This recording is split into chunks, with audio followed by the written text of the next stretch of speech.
Hi friends, my name is Srikanth. Today we are going to discuss flat takers' right under the MOFA Act 1963. So, firstly, we know that what is meant by the right and which rights are taken and which rights are given to the flat takers. Firstly, flat taker is entitled to be informed flat transaction and to be produced document as mentioned in section 3. जैसे कि section 3 में बताया गया है उसके regarding जो भी flat के रिलेटेड जो भी ट्रांजैक्शन रहेगी, डॉक्यूमेंट्स रहेंगे, उसकी इंफॉर्मेशन मांगने का राइट जो है वो फ्लैट टेकर के पास में है. Second, right to full disclose by promoter of nature of title to the land on which flats are to be discuss constructed. जो भी बिल्डिंग बनी हुई है या जो भी फ्लैट्स जो लैंड पे बनी हुई है वो लैंड का टाइटल क्या है, लीज पे है, परमानेंट ओनरशिप है या क्या है, वो जो लैंड है उसका टाइटल का इंफॉर्मेशन मांगने का राइट भी फ्लैट टेकर के पास में है. Third, he is entitled to be disclose by promoter nature of fixture, fitting and amenities provided.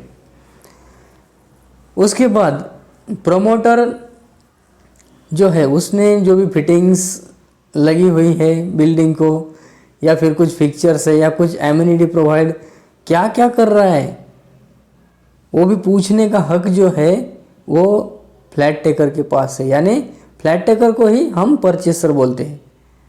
Fourth, when flats are advertise for sale he is entitled to. जब flat taker promoter जो होता है वो advertisement करता है तो उस time में उसने क्या क्या डिस्क्लोज करना चाहिए, क्या क्या इन्फॉर्मेशन मांगनी चाहिए फ्लैट टेकर ने उससे. Extent of carpet area and area of balcony. जो कारपेट एरिया है उसका हिस्सा कितना है या बालकनी का जो एरिया है वो कितना है. Next, price of flat and proportionate price of the common area and facilities. Flat की एप्रोप्रिएट जो प्राइस है, प्रोपोर्शनेट प्राइस जो है जो कि कॉमन एरिया से रिगार्डिंग हो रहेगी या कुछ जो भी कुछ फैसिलिटीज एमिनिटीज प्रोवाइड करने वाला है उसके रिगार्डिंग क्या प्राइस लगाई गई है वो भी बताने का लायबिलिटी जैसे प्रमोटर का है वैसा ही राइट फ्लैट टेकर को दिया गया है. उसके बाद फिफ्थ राइट है, when promoter is in possession of flat and collect payment for outgoings from flat taker he is entitled outgoings to be paid by promoter. अभी जैसे कि प्रमोटर है उसने क्या किया, जो भी फ्लैट है वो फ्लैट टेकर को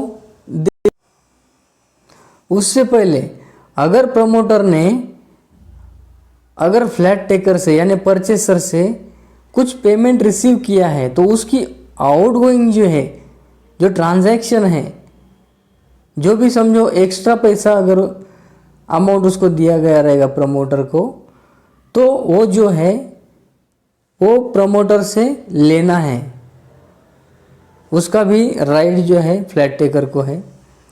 next, promoter shall not make any alteration और addition in structure without consent of flat taker. As per section 7 कोई भी promoter without the consent of flat taker वो स्ट्रक्चर में जो प्लान में बताया गया है उसमें अल्टरेशन नहीं कर सकता.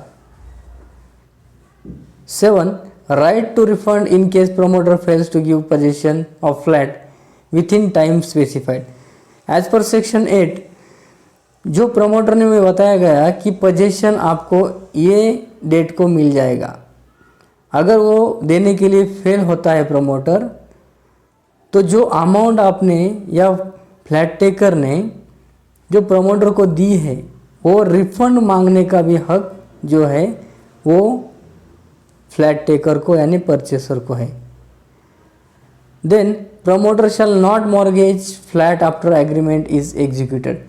As per section 9, एक बार अगर फ्लैट एग्रीमेंट हो गया, एग्रीमेंट होने के बाद में टोटली राइट जो होता है फ्लैट के ऊपर, तो वो होता है जो फ्लैट टेकर है उसका, यानी परचेसर का। तो प्रमोटर जो होता है वो फ्लैट को मॉर्गेज नहीं कर सकता। ये हो गए हमारे फ्लैट टेकर की लाइबिलिटीज, सॉरी राइट्स। देन और कुछ उसकी लाइबिलिटीज बताई गई है फ्लैट टेकर की एज पर सेक्शन 12, जो कि फर्स्ट लाइबिलिटी है फ्लैट टेकर की, flat taker is person who agree to take flat pursuant to agreement entered into with promoter. जैसे कि फ्लैट टेकर जो है उसने क्या किया है, प्रमोटर के साथ में एग्रीमेंट किया है।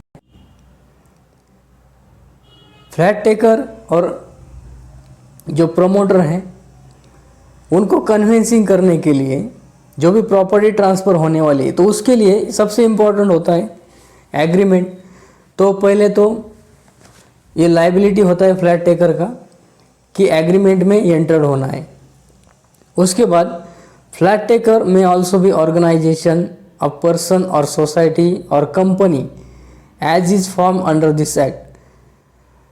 जैसे कि बताया कि अगर फ्लैट टेकर फेल होता है तो फिर जो भी एसोसिएशन है या फिर जो भी पर्सन्स है जिन्होंने फ्लैट्स लिए हैं वो क्या कर सकते हैं, सोसाइटी फॉर्म कर सकते हैं।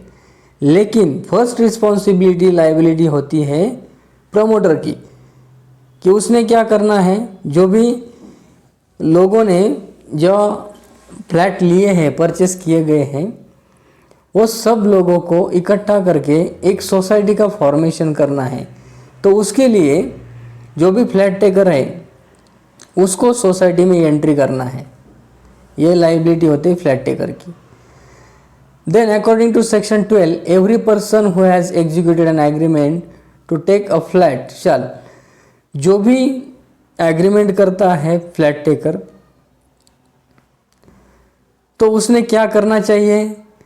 फर्स्टली ये लाइबिलिटी होती है फ्लैट टेकर की, पे प्राइस ऑफ फ्लैट, फ्लैट की जो भी प्राइस बताई गई है वो प्राइस पेड करना है।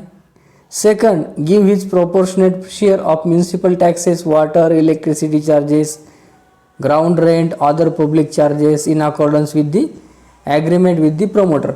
जैसे कि सेकंडली प्रमोटर के साथ में जो भी एग्रीमेंट किया उसमें बताया गया रहेगा कि आपने जो फ्लैट लिया उसके प्रोपोर्शनेट जो भी municipal taxes, water, electricity charges या ग्राउंड रेंट्स वगैरह रहेंगे, वो पब्लिक चार्जेस जो है वो पेड करने की भी जिम्मेदारी जो होती है वो फ्लैट टेकर की होती है।